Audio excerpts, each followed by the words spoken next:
How you doing? You guys say, how you doing? How you doing? How are you doing? All right, we're here at another episode at B.A.W.B Chronicles in downtown Prescott, Arizona, in the now famous Back Alley Wine Bar, hence the name B.A.W.B Chronicles. But we got something to talk about, and you guys, did I say talk about? You did. We just said talk about it, but we're going to make something happen, but you're going to have to wait for it. So let's just get this started right like this.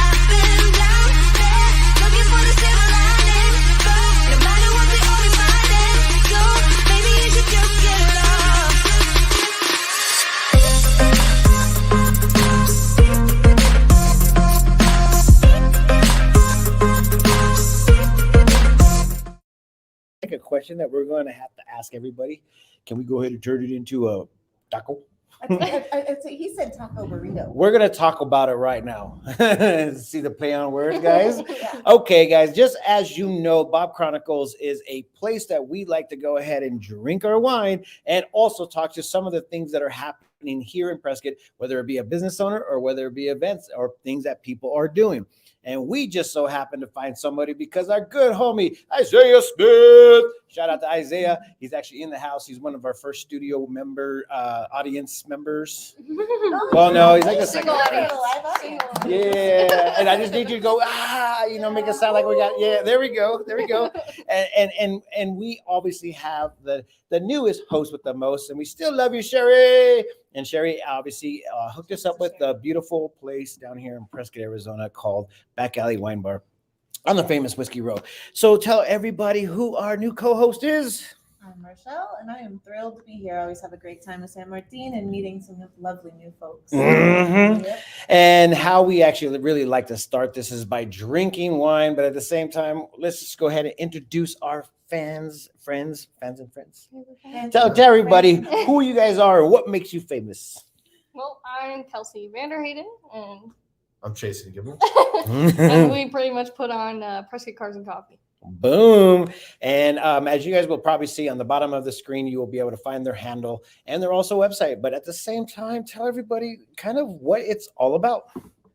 Cars and coffee, Yeah, you're good at this part.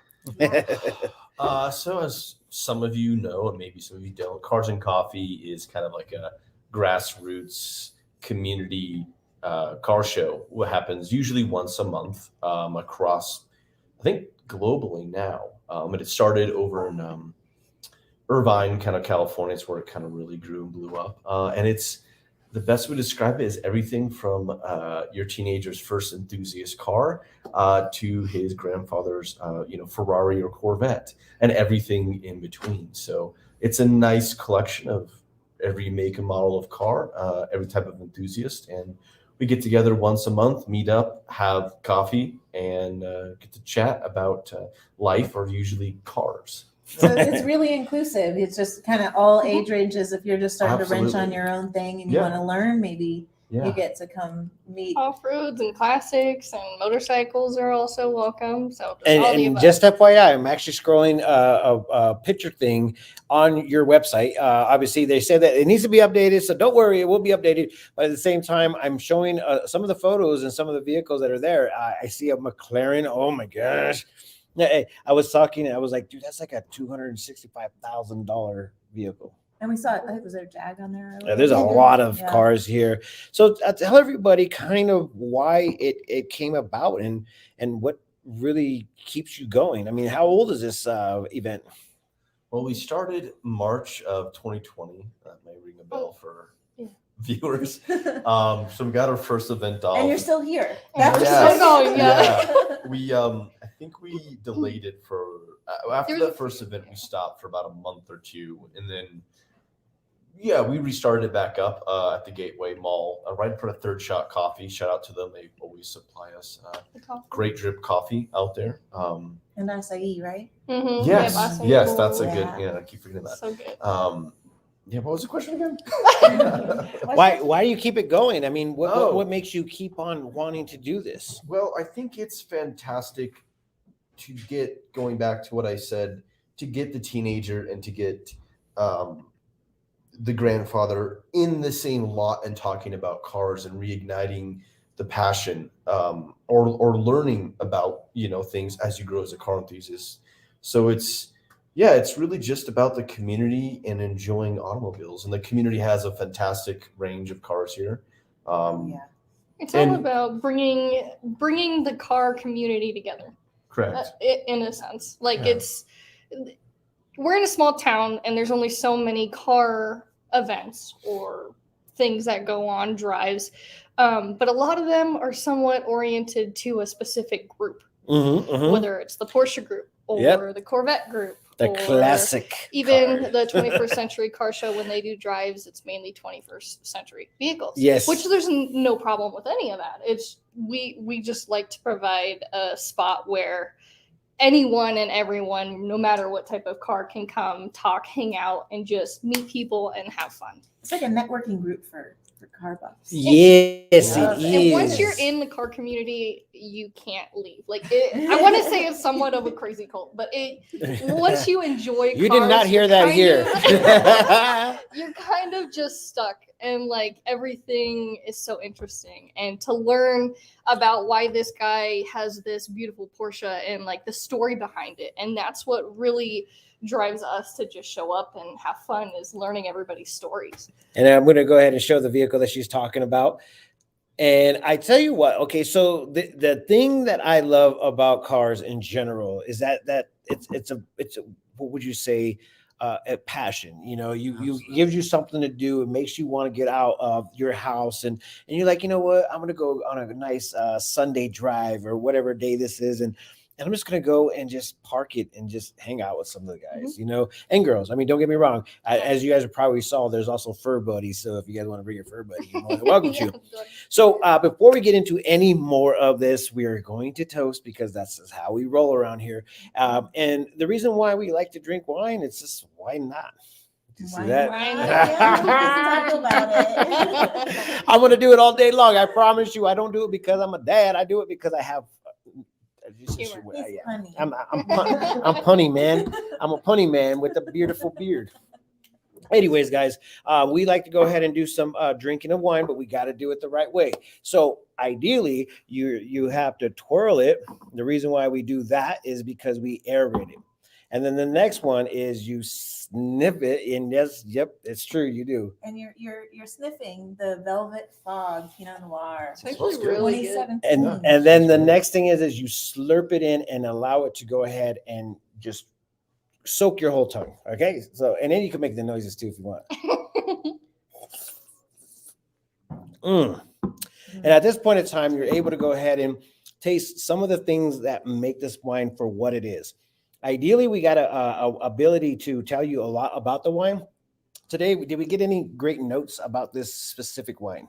No, Besides, it's a Pinot Noir. it's a Pinot Noir. No, Pinot. And I actually really, really love Pinots. I don't know why. It's just, it's my go-to, and it doesn't give me like that dry taste, but it doesn't also like, you know, too sweet for me to be like, ugh, awful. I'm That's drinking what I was wine. gonna say. It's very light. It's actually an easy drinking.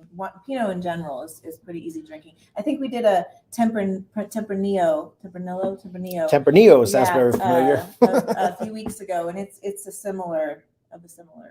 And the Stature. cool thing about this is that once again, you're able to go ahead and just enjoy people's company and also drink their wine. And at Back Alley Wine Bar, they do actually have a great I guess a lot of selection of wine. And the wine club.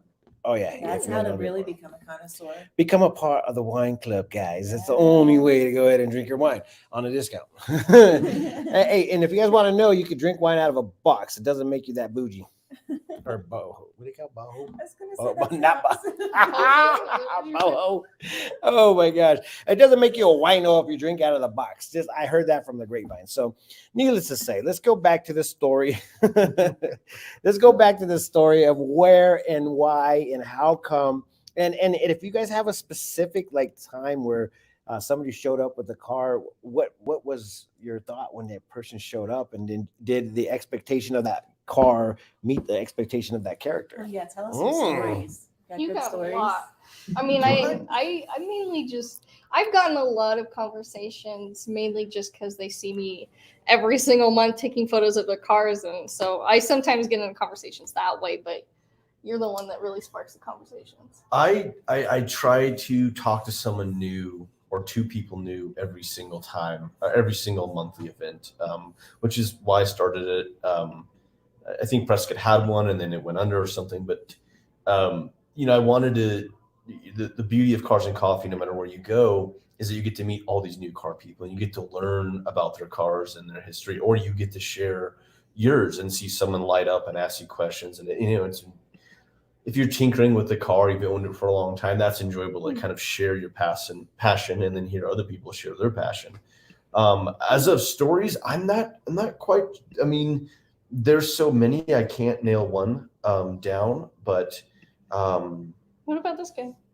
Hey, okay, no, wait. Before we do this, I want to see if anybody could actually name the brand of this car. Yes. Okay, and we actually were doing that right before you guys walked in. We're like, oh, is that a Jaguar or is that a Porsche or is that?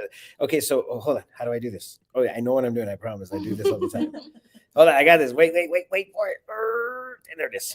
Okay, so if you guys know the name of this car, start commenting right now. The brand. Yeah, the brand. Yeah. Brand, model, If you got model, brand, year, all that. I want to see if you guys know what it is. So before you guys tell us the truth, if you know the truth, do you know what it is? Yeah. What year and everything? Okay, I mean, so year and everything Not is your year, price. okay, I was going to bring this gentleman up. I won't say anything, but he's a huge, passionate enthusiast for this car. He's done a lot of the work himself on the car. It's got or give a hint, it's got an engine swap too. It's not the original engine that normally would come in the car, but he's a huge fan. He loves coming out. I always see everyone go up and talk to him. He just kind of shares color. the car. yeah, the color is out of control. Absolutely. You would never expect that on a car, but that car definitely makes it. So I'm going to go with 1950 something Jaguar. Next, I'm in the 60s. and what do you think? What kind of? Oh, I don't know. We were talking about this beforehand. She looking want a at me hint? like you should Yeah, know with a this. hint. It's British. It's a British brand. I don't know if I that sh- it should- helps it at should all. I know. I said Jaguar. Is that Jaguar British? Yeah. Okay, cool. So I was kind of close. Okay, without further ado, does anybody know? Anybody? If you don't know, just Is go it- ahead and comment. what Gentleman in the back. I know it's an MGB, isn't it? Is that Yeah. MGB? There you go. Yeah. Okay. I don't know what type of MGB, but it's definitely an MGB. So who makes MGB? It was The an old Brits. British company. Okay, Yeah. so it's an Not old Not one. around, not Yeah. even- Yeah, these cars are MG Spider, Porsche motor. Is Steve that Lindsay. Steve Lindsay is out here. He's like, he loves a car and He would coffee. be the one to know too. So he's definitely on board with this whole scenario. Man, that's so crazy. What kind of story do you have behind this besides the man himself? Austin Healy? That would be a good guess too. Wow, you guys are coming up with him. So tell a little bit of a story about this. I mean, obviously it's a company that doesn't exist anymore, or did they get bought out by us? I don't know too much other than that he bought it. He's restored the car quite extensively. I believe it's a Ford small block V8 in there, which makes a lot of power for that tiny lightweight car. But he loves kind of the history and the way the style. I mean, if you look at the car, it's just timeless. I mean, Well, it do really you is. know why MGBs aren't even made anymore? No, like I said, I'm not a history buff in MG. We should have him 'Cause I on a podcast. Oh, or wait. something. Well, tell us. Don't, come on. Give us a story.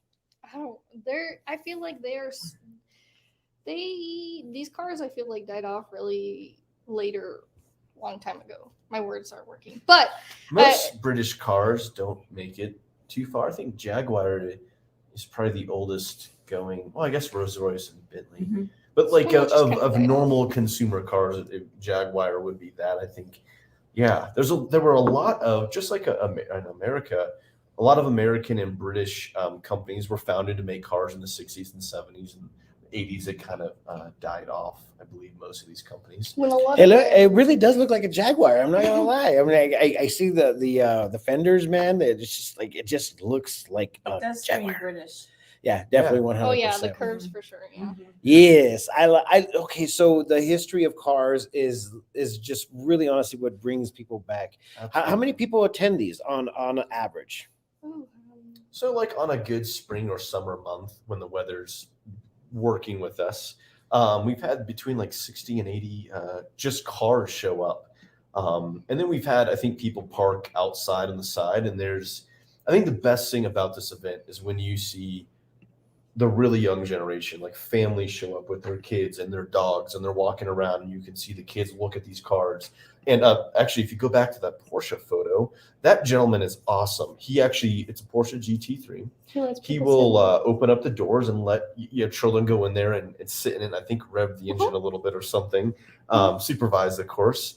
So it's great to have gentlemen like himself show up, open, their hard work at obtaining these cars and opening up and sharing it with the community and with the younger generation to kind of inspire them and say, hey, keep doing your thing, and something like this could be in your future. So I feel like it's such a great activity for just a kind of a non-judgmental, easy thing to do when people have been kind of locked up tight, especially to be able to be outside and to have a family environment that's low key, that doesn't require any payments, and you just can show up and interact, and it seems like something that would be fun to do. Yeah, we should clarify. This is a free event. Anyone can show up. We have free coffee. Free coffee and usually some pastries or donuts. Probably should shout out the Paget Group and VIP Insurance. They're who usually provide those donuts and pastries for us. But it's a completely free event. I want to make that clear. And there's no, everything from a Toyota to the Lamborghini and the Jaguar and the Porsche, everything shows up. So whatever you have, even if you just wanted to park, didn't want to show your car and just come and enjoy it, that's what's there for. Everyone has been super friendly. Most of the dogs are very friendly and pettable as well, if you're into that. When's your next event?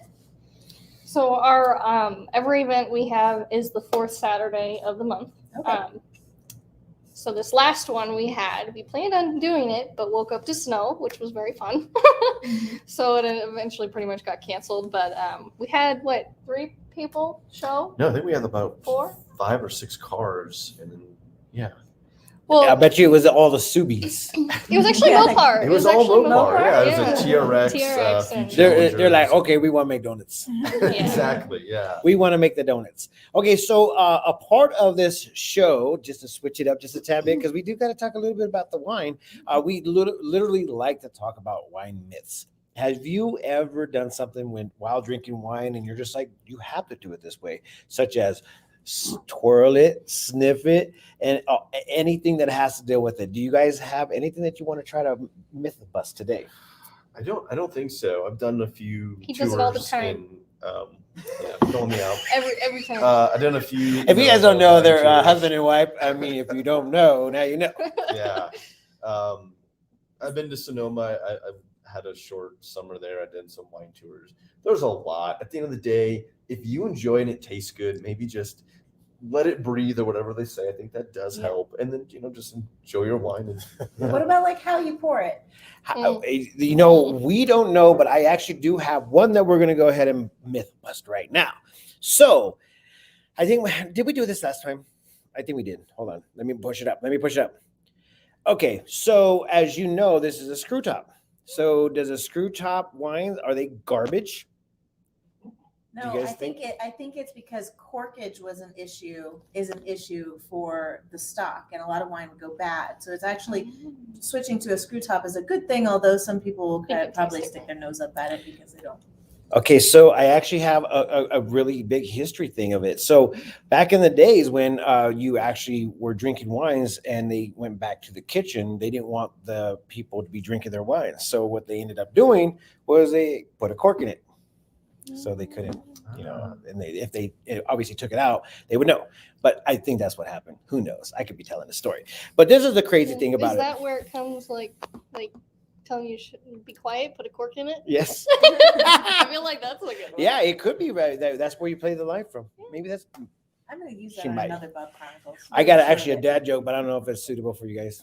We'll tell you guys later about it. So check this out. The truth is, in the past, screw top wines were considered cheap or inferior to wines filled with the cork. But today, the distinction between cork and screw top bottles has become much hazier. Thanks to the new technology, screw tops can actually be much more dependable. It's more More. dependable than corks, which vary in their ability to prevent oxidation within the bottle. Sure, most of the world's fancy wine is bottled with a cork, but it has more to do with the perception, says Rosendrin,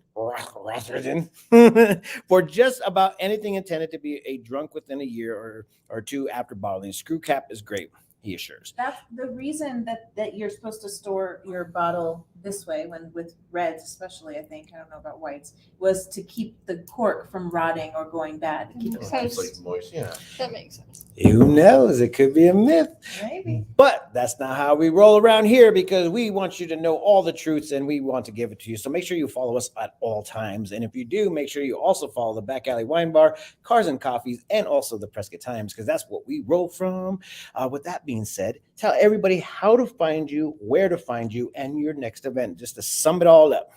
Let's see who's going to be better at this. Fourth Saturday of every month, usually. Some months like December, it lands on Christmas, so we bump it up before.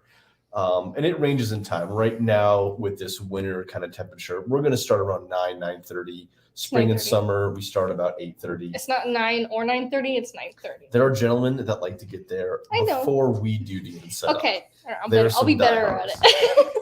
Winter hours are 9:30 to 11. You wanted to explain Summer it. Sometimes they hours. show up early, sometimes they don't. No, people are always welcome to show up early. That's regardless. You can show up whatever time you want, but the event starts at 9:30 on winter hours, and then summer hours we will go back to 8 a.m. Since it'll start warming up, it'll be cooler in the morning. And we normally go until about 11-ish. Sometimes people leave around 10:30, but our social media, I believe, is at Prescott Cars and Coffee or at Cars and Coffee Prescott. Either one, but Just go you'll like be this. able to find us. Just go like this. It's right below you. It's Yeah. right here. There you go. And She's summoning Vanna. Yes. the Facebook Vanna. group is great because everyone can The inner comment. Vanna. And two more shout outs, Bill and Steven.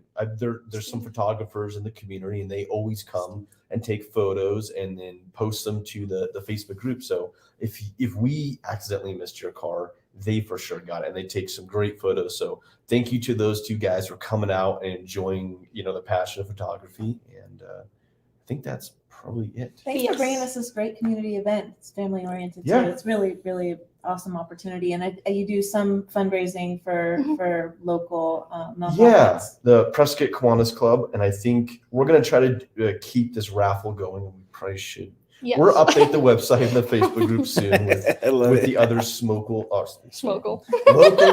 local businesses that We can have call them smokles. contributed. It's a new thing. We're just trying new words in it. Right? Yes, That's what it's I do it about. all the day. I call it I have Martinez. to try to catch up. And he ain't even I drinking. know. Let's salute to that right now. But, Oh, thank this you is for so Prescott great. Times. I think this is great, and yeah, hope to see you on a Saturday morning. With that being said, bye. We'll see you guys here tomorrow or next week. We'll see you though. We'll check you later. Talk to you later, guys. Bye, boys.